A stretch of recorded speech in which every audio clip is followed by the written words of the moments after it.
Gastroesophageal reflux disease या JARD.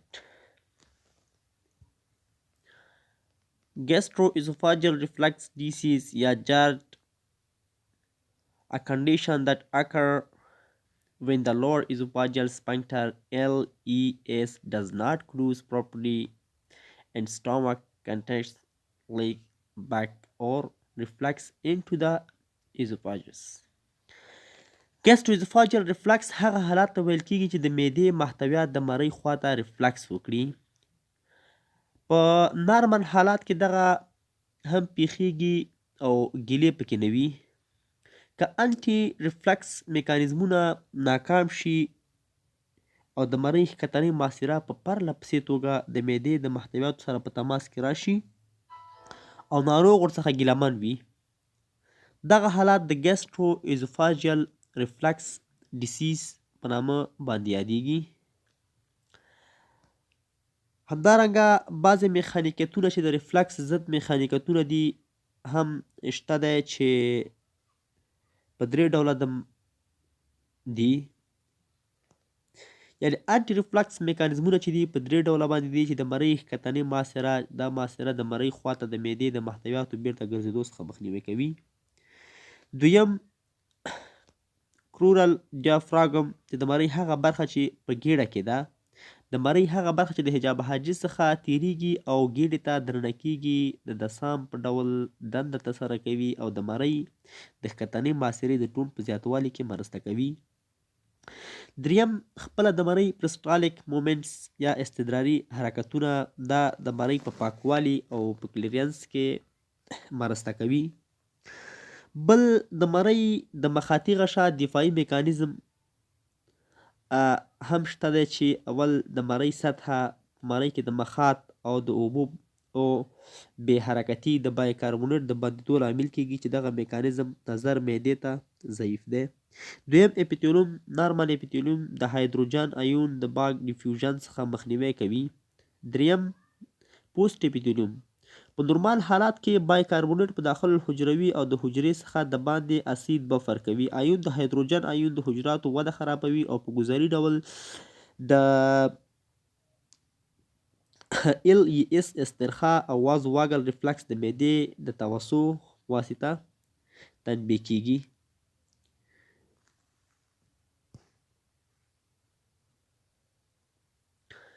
د ریفلکس میکانیزمونه transit lower esophageal sphincter relaxation. 2. hiatal hernia. 3. irritant effect of reflux at pH less than 4. And 4. abnormal esophageal clearance neutralized by the resistal and salivary bicarbonate anticholinergic oral radiation. یعنی د مرۍ د ښکتنۍ محصرې ابنارملټي په نارمل ډول د مرۍ د ښکتنۍ محصرې ټون زیاتوي چې د مړۍ د تیرولو په وخت کې استرخاء کوي. هغه ناروغان چې په جرد اخته وي د مرۍ د ښکتنۍ محصرې ټون یې کمیږي او ریفلکس هغه وخت منځته راځي چې د ګېډې درنه فشار لوړ شي. یعنی تنګ کالي اغوستلو او حاملګي، لکه تنګ کالي اغوستلو کې حاملګي کې د مرۍ د ګېډې د دننه فشار لوړیږي.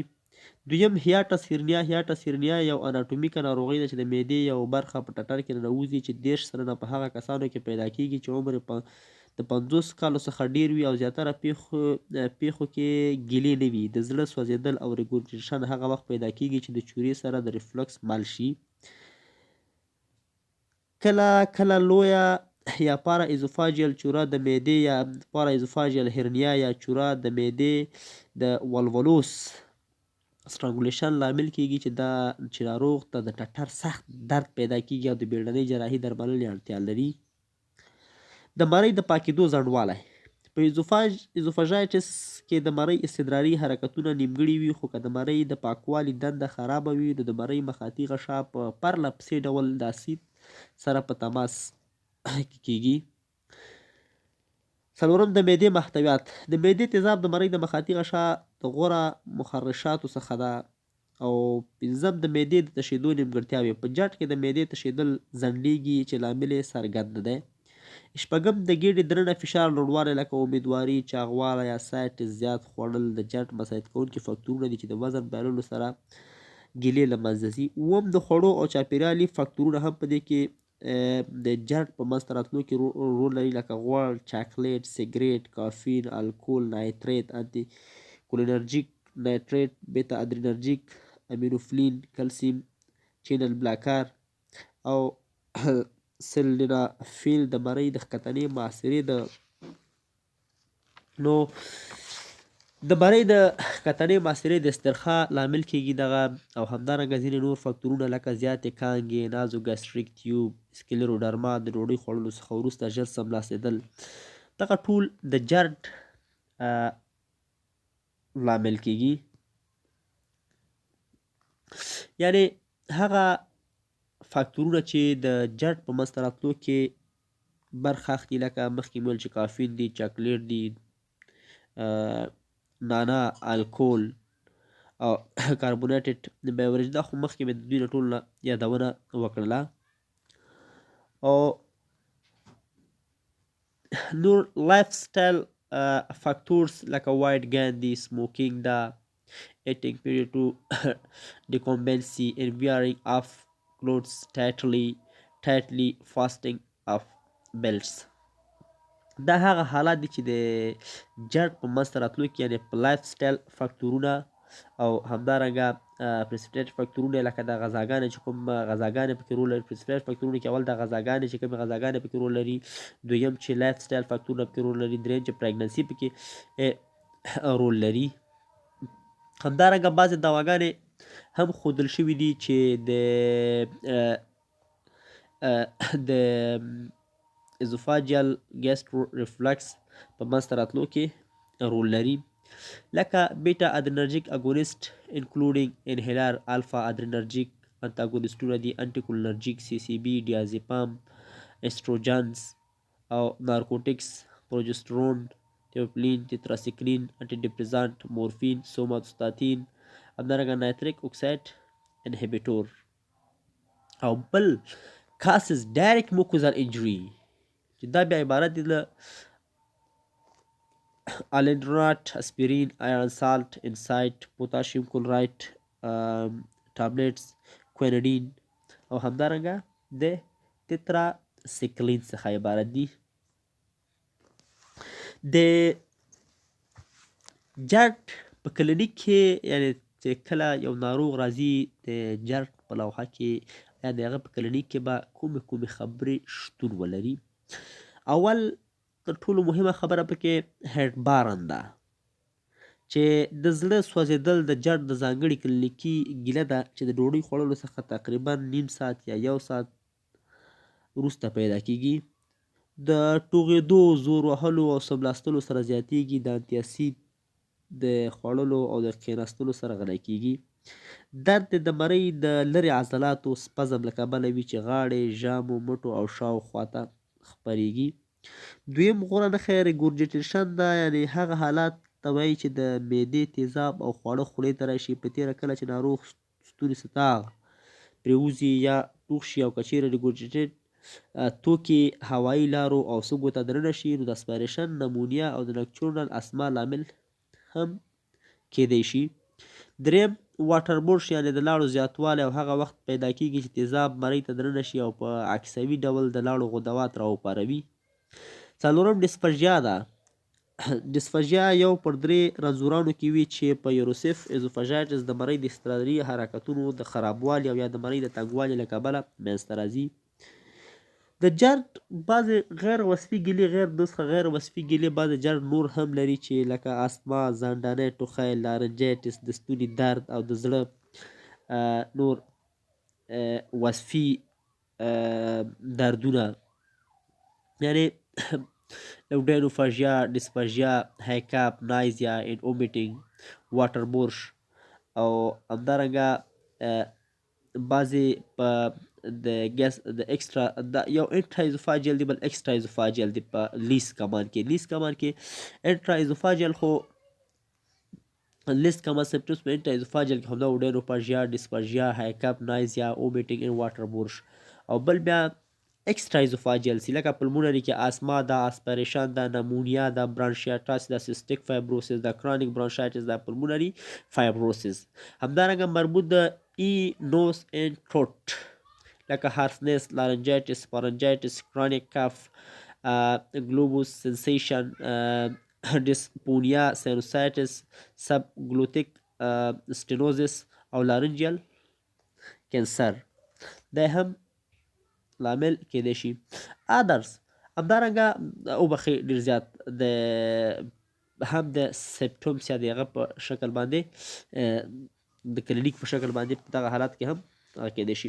ادرس کې لکه کارډیاک ارتمیاګانې، چیسټ پین، سلیپ اپنیا او بلیډینګ دا په ادرس کې راځي. دې څخه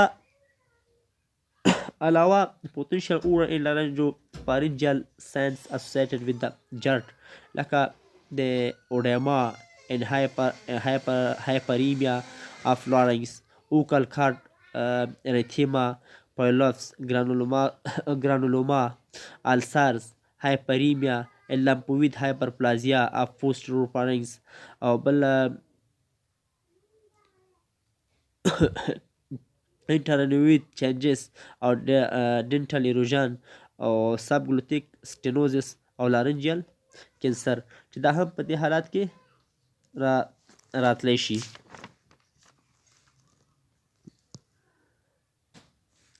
بل diagnostic test for GERD یعنې د جرد لپاره diagnostic ټیسټونه لکه باریم سوالو، اندوسکوپي، برین سټین ټیسټ او امبلاتوري پی ایچ او مونوټورینګ او ایزوفاجیل منفسیشن.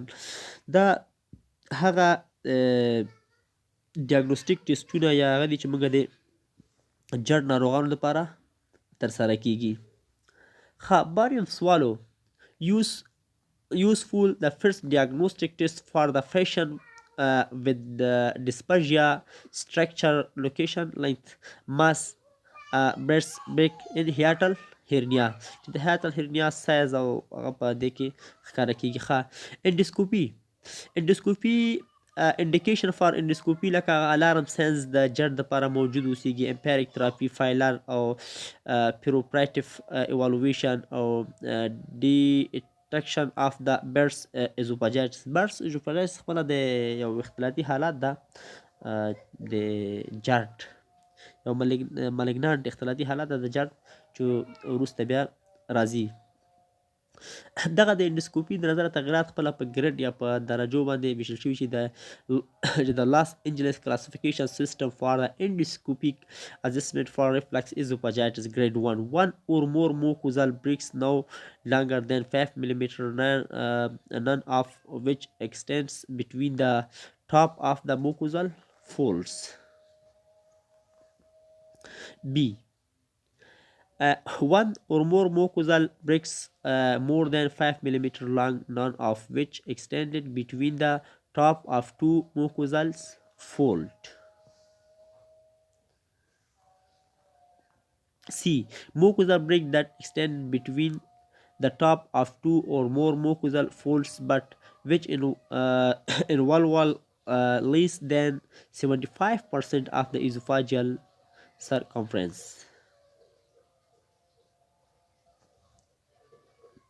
D. Mucosal brick which involve at least 75% of the esophageal circumference.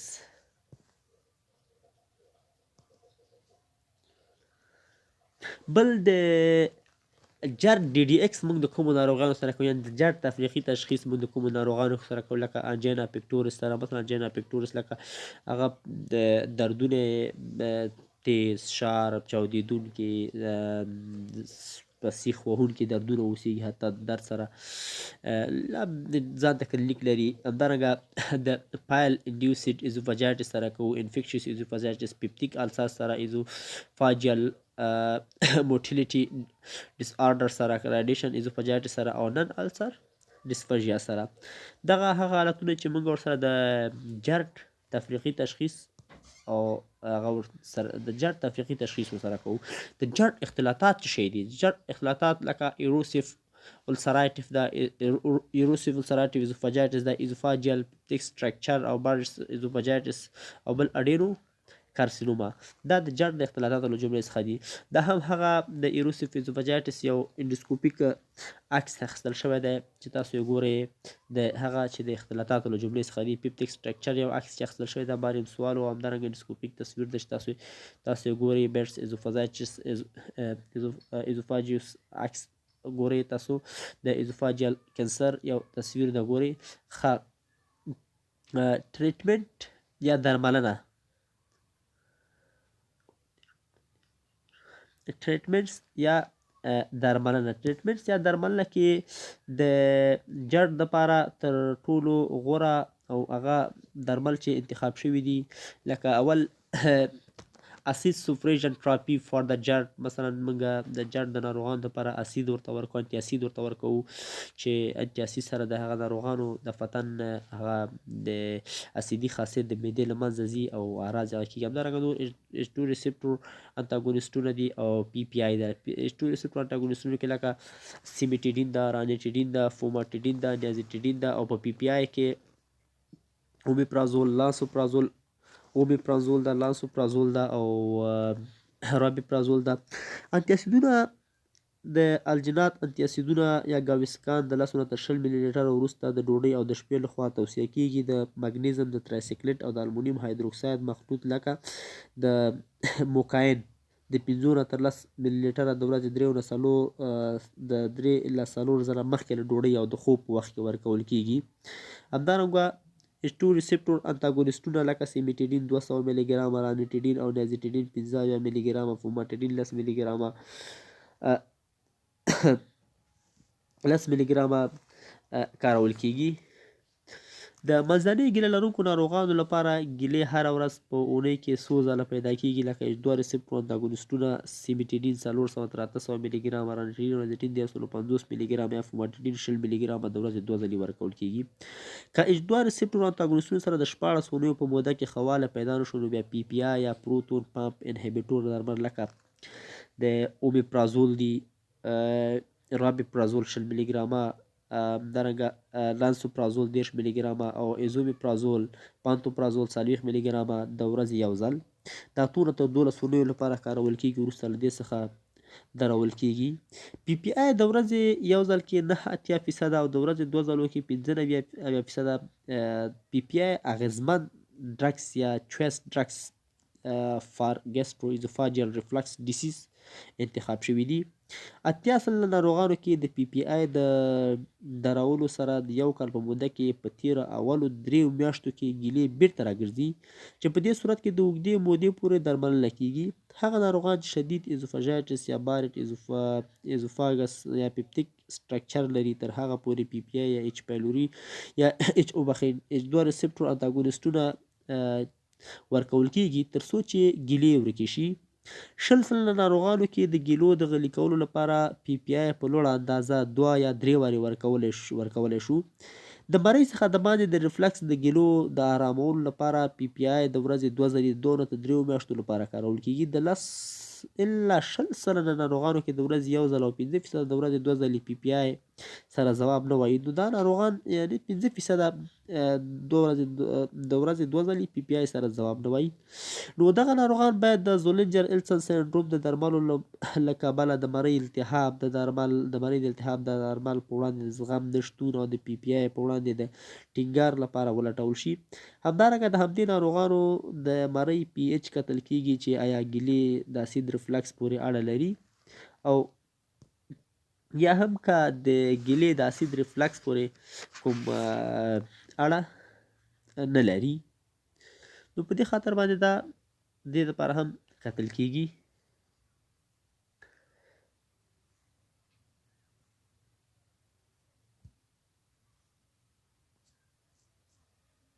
بل هغه کوم چې لایف سټایل موډیفیکیشن دي د هغوی باید د تغییر د H2 ریسپټور انټاګونسټونه سنګل دوز پی پی آی او انکریز دوز پی پی آی همه خبرې دي چې یادې شوي دي.